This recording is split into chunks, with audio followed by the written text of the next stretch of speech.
It's Red Eye Radio. Gary McNamara and Eric Harley talk about everything from politics to social issues and news of the day. Whether you're up late or you're just starting your day, welcome to the show. From the Uniden America Studios, this is Red Eye Radio. All across America, we are Red Eye Radio. He is Eric Harley, and I'm Gary McNamara. Welcome and good morning. Thanks so much for being here this morning. Merry Christmas, everybody. Merry Christmas. One more show tomorrow, and then we're out of here for the year. So we're looking at, projecting what might happen next year and rehashing this year. Let's rehash yesterday. I don't remember the last time that the Fed did a rate cut and the stock market crashed. Yeah. It's probably happened. I just don't remember the last time it happened. Normally it's like, all right, business is going to boom. To me, it showed yesterday. What was it? Did the Dow stay down over 1,000? It closed. In fact, let me get to it. Down 1123. Okay, because I'd seen it later on in the day, but I didn't wait till the NASDAQ down. Dow, they made the point in the media, the longest consecutive losing streak since 74. I think it goes 10 trading days now. But you look at the NASDAQ. The NASDAQ actually has been on fire lately because of all the tech stocks. There's a lot of investment going there, believing that the incoming administration is going to be friendlier to the tech companies, regulatory wise. Right. And so there was that. But you look at the Jerome Powell thing. When you step back from it, it comes down to this. Jerome Powell's never been serious about inflation. And this whole move of going into, it's a weird, you and I in the pre-show meeting having this back and forth on, it's a weird approach, but I can only chalk it up to a political approach in terms of bringing down the interest rates. The interest rate drops recently. All right, well, I don't know if he thought he was doing Biden a favor, but what happened after the interest rate drops? Mortgage rates didn't drop. That was telling. And you also see him, yesterday he was trying to make the case that, the economy's doing all right, it's doing good, but we may not have the same approach to interest rate cuts going forward in 2025. And it's like, well, what is it that you actually believe? Well, what I got from it, because I'm like, okay, we know inflation ticked up last month. We know it's not coming down like they wanted it to come down. Right. And so when he did it, cut it, 0.25, right? Right. It was 0.25 yesterday. Yeah. When he cut it, then came out and said, but don't expect to see us give any future cuts unless inflation starts coming down. Well, you just told the markets, I made the cut for the sake of making the cut, and if it boosts the economy, it's still going to boost inflation. You just told the markets that you did something that could boost inflation, so of course it's going to come down. Yeah, he said, here's a quote, we've been moving sideways on 12-month inflation. In other words, we still have a problem with inflation. You just told the markets, oh my gosh, you guys are concerned, which means, okay, why did you do the rate cuts to begin with? Well, you and I were trying to figure out earlier. It only has to be a political move, which doesn't give you a political win. Well, that was the whole point. You and I were trying to figure out it's got to be a political move because it doesn't make financial sense. Right. But what's the political move? Because, again, it has not brought about lower mortgage rates and everything else. But on the big picture, it also shows, because the analysts are doing, the market does this, they actually analyze it every day. They're looking at it going, well, wait a minute, we're not on top of inflation. Why are you lowering the rates? Why are you lowering rates? Why are you lowering rates? And then you sound optimistic up until yesterday. Yeah, we're kind of moving sideways on inflation. Well, that's not going to get you, again, where you need to be. But again, he wasn't serious to begin with when it came to inflation. I've been saying this all along. Jerome Powell's never been serious about inflation. Now, I have to, this was great. I had to give you what our friend, he's a great friend of the show, Richard, had to say. He's probably listening right now. Richard Rosso, who is a great financial counselor down in Houston. Yeah. Just really, really good. So let me explain what happened in the market today. I love this. Just listen to the analogy. Your kid wants a gallon of Rocky Road ice cream next year. Yeah. And you promised. Yeah. But your precious Sammy or April wants that gallon. So wants that gallon so bad, even though he or she needs to consume more broccoli and less ice cream. Then you explain to little Billy or Sally that he or she will only receive a pint of Rocky Road ice cream next year. Exactly. And that spoiled brat throws a tantrum. Thank me later. Well, no, I mean, that's basically what the market said. You said, what do you mean? What do you mean?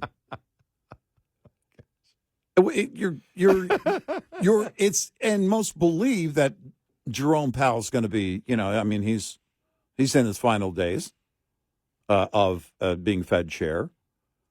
So basically, it's a very Biden-esque play on the way out the door. Because think about this, it is. Look, I know we said things are looking great and we've been doing the rate cuts, but we don't think there should be any more. Next year doesn't look the same. We're sideways on inflation on the 12-month. He's never been serious about it. And we'll see where the market goes today.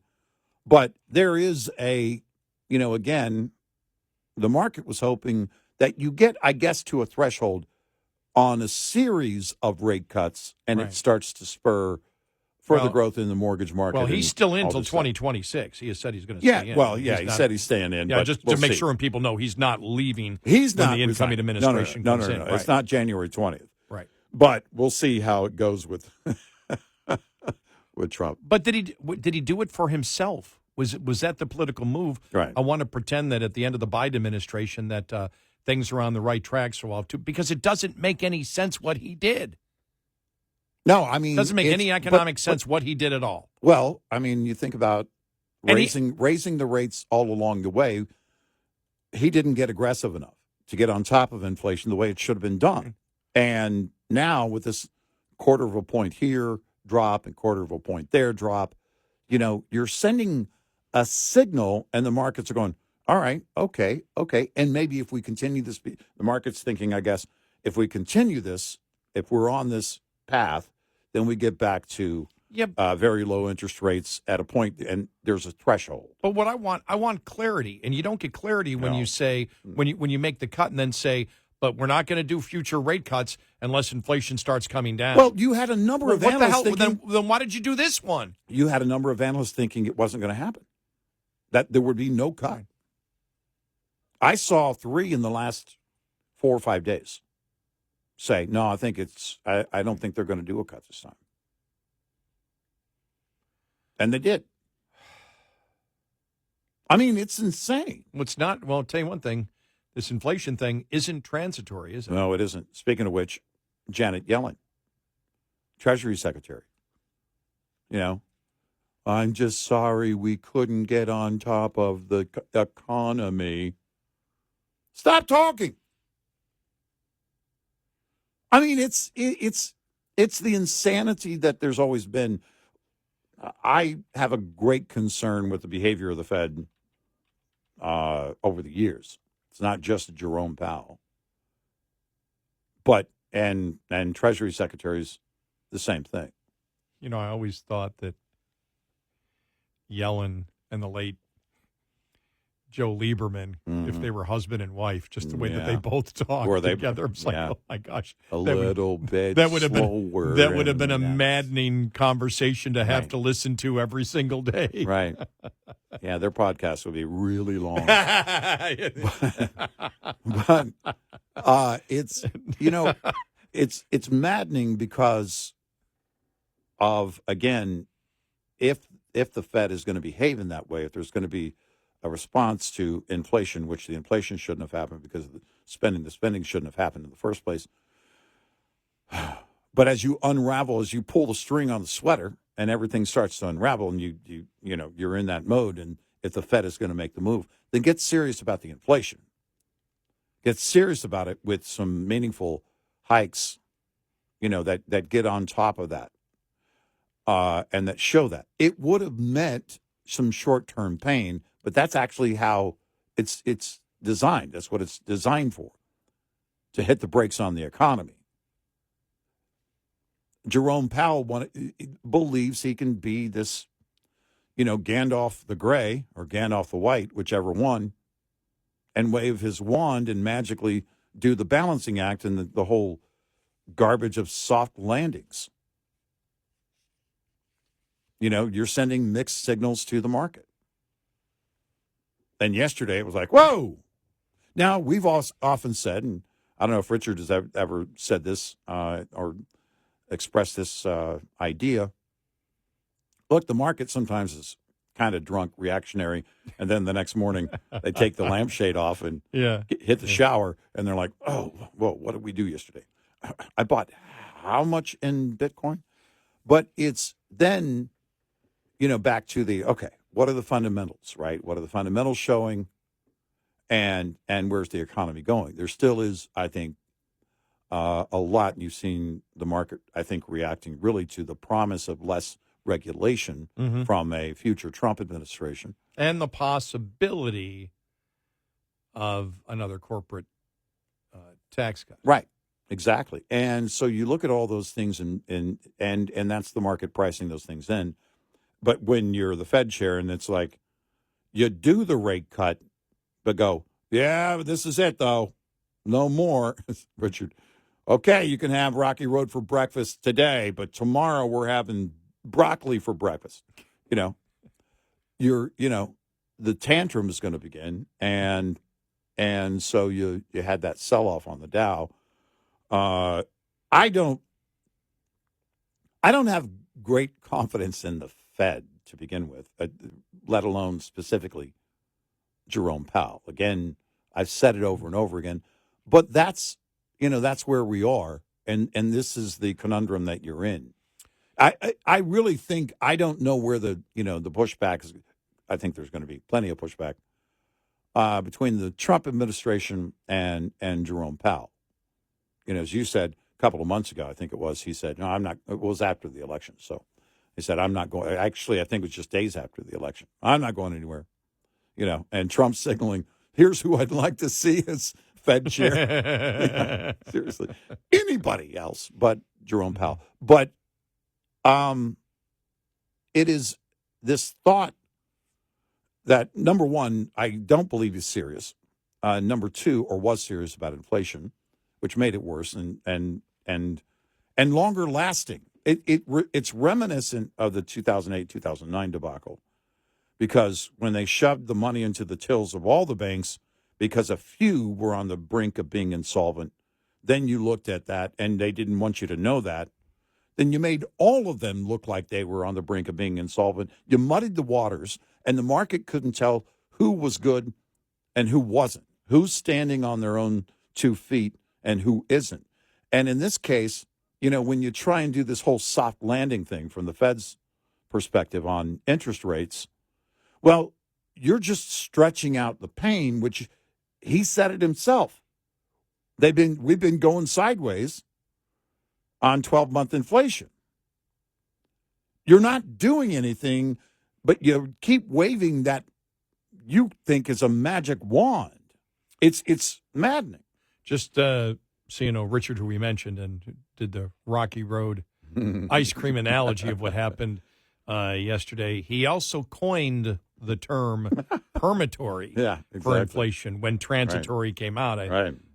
Richard coined the phrase, well, I don't believe it's transitory. I believe it's permatory. Right. And it continues. I mean, nothing is permanent, but you understand this thing wasn't going away. Right. Like they said. But they were, remember, all the experts on the Democrat side were wrong about inflation. Right. All of them. Right. It is closer to permatory than transitory. Exactly. We're still dealing with it because they weren't serious about it to begin with. And remember, a 3% inflation rate compounded on everything that we have seen over the last few years is not going to please people if it continues during the Trump administration. Right. In fact, one of the problems that Trump is going to have is the fact that people believe there are, not all, when we don't believe it, and people that understand it don't believe there's going to be any type of massive reduction in prices at all. In fact, probably very little. You'll always have some prices because of supply and demand of stuff come down, but you just want to get to 2% or below. Right. Because anything above that, there are people out there that don't understand it who elected Trump because they believe Trump can lower the prices. Right. And that's not going to happen. Even Trump came out the other day and said that. I can't necessarily lower the prices. Right. It's like, okay, we need to temper the expectations that exist out there. Yeah. And that's not Trump's fault. No. Yeah. Not at all.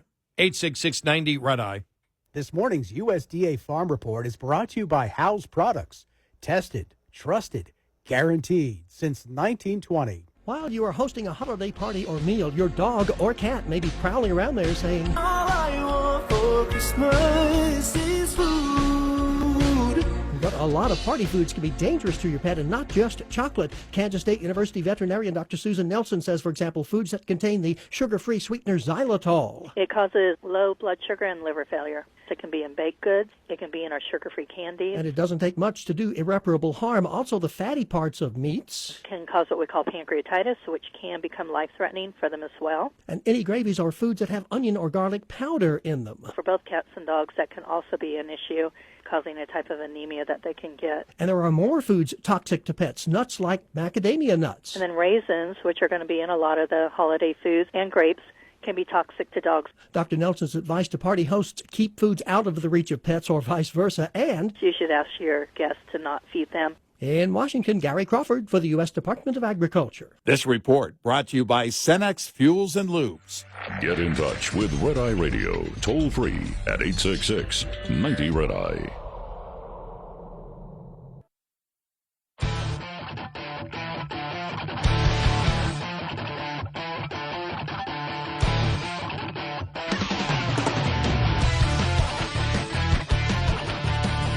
It's Red Eye Radio. He is Eric Harley, and I'm Gary McNamara. Did you hear we got our first drone sightings? Yeah, here in North Texas. Yeah. Right. Near the Joint Reserve Base, Right. the Naval Air Station Joint Reserve Base in Fort Worth, They're here. near Fort Worth. Right. Technically, it's a white settlement, right? Yeah. Yeah. It is, yeah. Right. So, yeah, They're here. officials said small groups of drones were seen flying near neighborhoods. I did see something in the sky because when I came in last night, the sky was so clear last night. Yeah, beautiful. And I'm coming up the tollway, and I'm like, okay, plane. All of a sudden, I'm like, okay, I can't identify that. I do see a flashing light. It looked like a helicopter. Oh. But I was like, and all of a sudden, I see something from the side, this bright light, right, my peripheral vision. I'm like, what the hell? Oh, and it's big airliner landing at Yeah. DFW. Yeah. But it caught me. I'm just like, what's that? Oh, okay. Yeah. Well, I tend to believe now there's a bunch of copycats just sending up drones now just to, I don't know, get people talking. Was it really a good idea to allow citizens to have flying machines? Yes, it was. It's the beginning of the revolution. I can still remember my dad flying. We had, remember the small, they still exist out there, the small gasoline airplanes. The remote control. Not even the remote control. The ones you held on a string. You had a rope and a handle, and it went round and round and round. Oh, yeah. My father got us.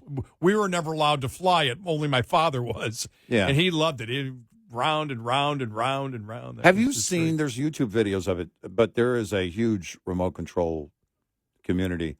And they have, and they're not just small, they're not obviously full-size aircraft, but they're very large models. Oh, the jets. Unreal.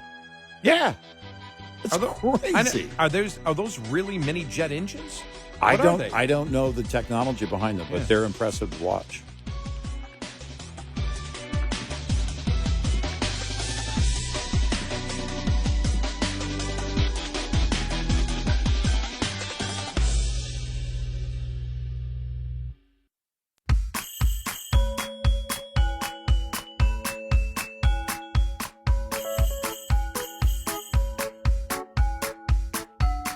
Walking in a winter wonderland. Gary and Eric, on Red Eye Radio. And he is Eric Harley, and I'm Gary McNamara. Merry Christmas. Ho, Ho, ho. So we were talking about the first drone sightings here over, near to Fort Worth, near the Naval Air Station Joint Reserve Base. Right. And you and I started talking about the sophisticated model airplanes and jets and everything else that exists out there. And I asked the question, I said, those jet model airplanes use jet engines? I went to Google. No, most model airplanes do not have many mini jet engines. Instead, they typically use small electric motors powered by batteries to generate thrust, as real jet engines are too complex and powerful for most model airplane applications and would require significant fuel and maintenance. They said the vast majority use electric motors. Even if a model airplane was designed to use a jet engine, it would be a very small, specialized engine, not a scaled-down version of a full-size jet engine. Mm-hmm. Many jet engines are complex and expensive to manufacture, making them impractical for most model enthusiasts. Do any model airplanes use jet engines? Yes, some high-end models. A few high-end, large-scale model airplanes, often flown by experienced enthusiasts, may use small, dedicated jet engines, usually for realistic flight characteristics. Oh. Some model airplanes use small internal combustion engines that burn a fuel mixture, but those are not considered jet engines. I know in one YouTube video, the one I saw, it was whining like a jet engine. And it was pretty big. I mean, this thing might have been 5 feet long, 5 or 6 feet long. Oh, yeah. It was huge. Yeah, but that's pretty cool, isn't it? It's got to be an expensive sport. And you've seen the airplanes, they'll have, I've seen a B-52 model airplane. Thing was huge. The wingspan probably was 10 feet. One video showing the world's largest RC model, and it's a scaled-down model of a Concorde. Wow. Yeah. I guess if you're going to, attend shows, because they go to, these areas, I don't know where these are, if it's what these fields are. They look like flight lines, but, it's not, there's no other activity there. So they go out in these fields. If you're going to do a demonstration, and this is going to be your thing, and I don't know, you have sponsors or you charge admission or something. I don't know. Otherwise, it's a very expensive hobby. There is about 2 miles from me. Now it's starting, the subdivisions are starting to encroach on it, but there's a model airplane, mini runway airport. Okay, yeah. Near me. They're not open all the time. Right. I went there one time. The gate was open. I went in. It was just a couple of people flying, regular propeller airplanes. But I got to pay attention to see if they ever have an air show, because I'd love to see one of the mini, whether they're realistic, whether they're, specialized jet engines or not, electric. I'd still like to see one of the jets go, or some of the old World War II models, because they're big enough. They're big enough. I mean, they're still be bounced around by the air, but they're, it's like when you get in a smaller plane compared to a 777. Yeah. The bigger the plane is, the more it seems to, ride the bumps, better. Yeah. But I'd like to see one of the bigger models. I'd like to be at an air show like that just to see that. Yeah. I've often thought, boy, what a great hobby to have. I wouldn't have time, because if I had those models, I would have to quit doing this. Well, again, I'd be out there all day. If you had that if you had a remote control airplane, that'd be one thing, right? But at that scale, that's a full-time thing, because you got to have storage for it, which is not impossible, but you got to have the maintenance on it. You got to get the time in on flying it. Yeah. Learning how it works, all that. But it looks like a lot of fun. It's a lot of fun to watch. Oh, it's really fun to watch. Yeah.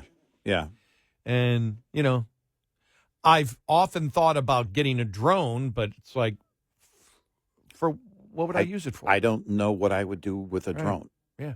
I mean, if you're creating content, or if I have a friend who's a photographer professionally, and he lives in Idaho. So he was driving to an event a couple of states over. But in the mountainous areas, he put the drone up above his car as he was driving along, in the mountains and everything else. And it's beautiful. He's a professional photographer, so he can take that equipment and make money with it. He does still photos. He does everything. He does regular videos, and he uses, on occasion, a drone. But, if I'm not... When they first started out, it was about just like a remote control airplane. Let me see if I can, hone my skills on just flying this thing. And then they added cameras, and then they got bigger and bigger and bigger and bigger. Again, unless you're producing content or using it for work. I mean, it could be a hobby. You don't have to make money. But one of my uncles is a great photographer. And just a hobbyist. He doesn't make money. So, you could spend that money. That's money well spent if you enjoy it, I guess. I've seen some of the more, the people that are really in van life and produce content and can make money out on the road. Mm-hmm. And you see how many, subscribers they have. And you're like, okay, they're actually making cash on the road. Mm-hmm. And you see that all the time. Their van's going down the road. And, there they have they've got the drone following them, taking a picture, of them, and then taking a picture. So, and you see it as they're through different landscape. And so they take all the raw video, then the video they take in the ground, and they mix it all together, and they produce the content, and people love it. But I often wonder, how much do you actually see of nature if you're constantly having to edit and have drones? Because if you have the drone up in the sky, you're driving. I mean, you're acting at that point. You're driving the van, and then you got to stop the van, get the drone, and put it back in. No, it's all that content is staged, and it has to be, because you'll see them time and time again where they drive away from their camping area. Well, their camera's still sitting there, obviously, so they have to drive back around, circle back around, grab the camera. But it's that illusion of what the movies have kind of portrayed. With a full-time photographer on board separately. Well. The thing is with the technology, we talked about this earlier with, on X, and people with their own podcasts, and especially I see average, especially in sports, for sports teams. I mean, some of them are terrible, but the number of people doing, the visual, video podcasts, right? For their favorite team, and their favorite team. I know one guy does it for a hockey team. I don't even know who he is. Yeah. But he's constantly comes up on, and he only has maybe 1,000 people watching him. But after every hockey game, there he is, and it's produced pretty well. It's actually produced. I mean, that's the beauty of it. Yeah. And it's going to continue with the technology where people themselves can, put on their own, show. Yeah. And someone asked me, and they weren't really interested, but they said, if you were going to get into broadcasting today, what would you do? And I said, I probably would do my own video podcast. Yeah. I'd probably do that and work another job, different completely, and grow that thing organically over a long period of time. Yeah, and people are doing that, and I think that's wonderful. I love that people are doing that. I love that. I have a family member who's doing it and monetizing now, and it's exciting to watch, but they don't have any plans of quitting their full-time job. We follow a guy. He turns his entire yard into a garden, vegetables and fruit and everything else, and has great information. And he talks about, I'm not a full-time YouTuber. I film all this on a Saturday. I edit it, and then I put it out there once a week. And then you have people, one couple we follow in Alaska, and they're basically just filming their life in Alaska. I love that. And you talk about drone footage. The B-roll that they get is some of the most awesome. The channel's called Simple Living Alaska. And I've watched it, yeah. Yeah, I've seen they're great. We follow them, watch every video they do. And they put up, they built things, the two of them, Eric and Ariel, the couple, And it's unbelievable. They put up this Quonset hut.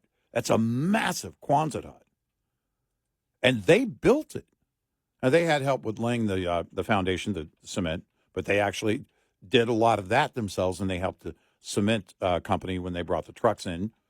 But, I mean, they basically just film their life, their garden, how they, when they go hunting or fishing, and that's what they survive on. They are off the grid, but they have generators because in Alaska, you have to. Solar and wind isn't going to get you there. I don't think they have any wind power. They have some solar, but generators are required, And so it's a great, to me, that's, a great opportunity. It's also a great experience for people who, want something different now. I really think that's why so much in Hollywood is becoming irrelevant. You can't put on display what everyday people can. And I've said this, the best money I've ever spent on anything for TV is to not get something. Right. Which is not to get the commercials on YouTube. Right. And it changes the experience completely. Oh, it changes it complete music because videos. Because they don't say music videos especially. Yeah, because they don't say yes. Yeah. Because they don't say, and that's a great point, but they don't say, the content makers don't say, we'll be right back after this. If that were the case, it would be a lot like television, but that's not, it's the ads are set in. Right. If it's not an endorsement ad, it's an ad that's just put in there and it's right in the middle of the content. And so it disrupts in a different way than the normal TV commercial break. It cuts right in. Right. There's no warning at all. Yeah, that doesn't work for But me. when you see because of again the editing software that they have out there, and we started this by talking about drones, but some of the van lifers out there, and we talk about the fact that the B-roll, and then how they'll put the camera on the ground as the van is going down the road, and then they've got to place it either the same camera, they got another camera behind doing it, and we're like, how much time are they actually spending out in nature? Because staging. To stage all those things takes so much time, but the fact that you have to think about it shows you how seamless it is, because they have you in the world that they're just going down the road, and it's maybe a production company that's following them, and it's them doing everything. But that's absolutely fantastic that that technology is available for the individual to put out content. And we were talking earlier about how everything, this year, really, I think the most influential thing that happened was we saw the result of X and podcasts and talk radio, but really about individuals and the autonomy of an individual promoting what they believe out there, which you do on X. Now, a corporation or a company may run it, Elon Musk X, but the fact is, the business model is individuals being able to promote what they believe, and the same thing's happening on YouTube. And I'm telling you, you're absolutely right. People are more fascinating than Hollywood could ever be. I spend more time on YouTube. Yeah. And the one, I think the guy's in Nebraska or something. He built a pond in his backyard. Oh, yeah. The guy built the pond. Wasn't that great? Yeah. No, it's like great video, series of videos, or a great channel.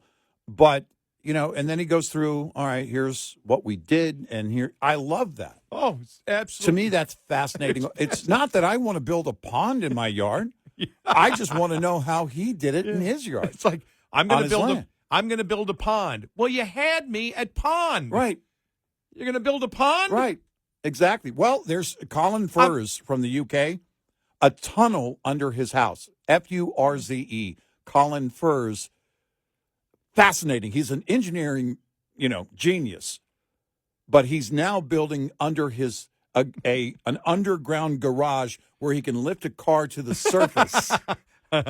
I'll watch that this Years weekend. in the making. It's great and it's fun. George Costanza said, the internet has porn. Forget about that. It's got ponds. Exactly. 866-90 Red Eye.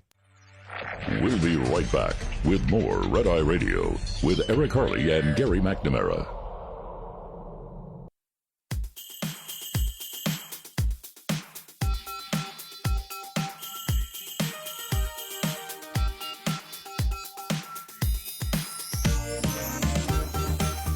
It's Red Eye Radio. He's Eric Harley, and I'm Gary McNamara. I should have supported Trump even more than I did. I voted for him and everything else. Yeah, and yeah. Tell you where I agree with him, because maybe I could have been the ambassador to Bermuda or something. Yeah, exactly. That would have been great. Yeah, I didn't even know there was such a thing. It's like, oh, It's like I'm sorry. Herschel Walker, The ambassador Bahamas? Bahamas. Yeah.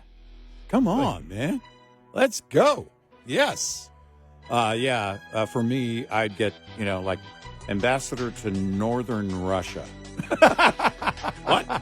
That's not a thing. Iceland. Iceland, exactly.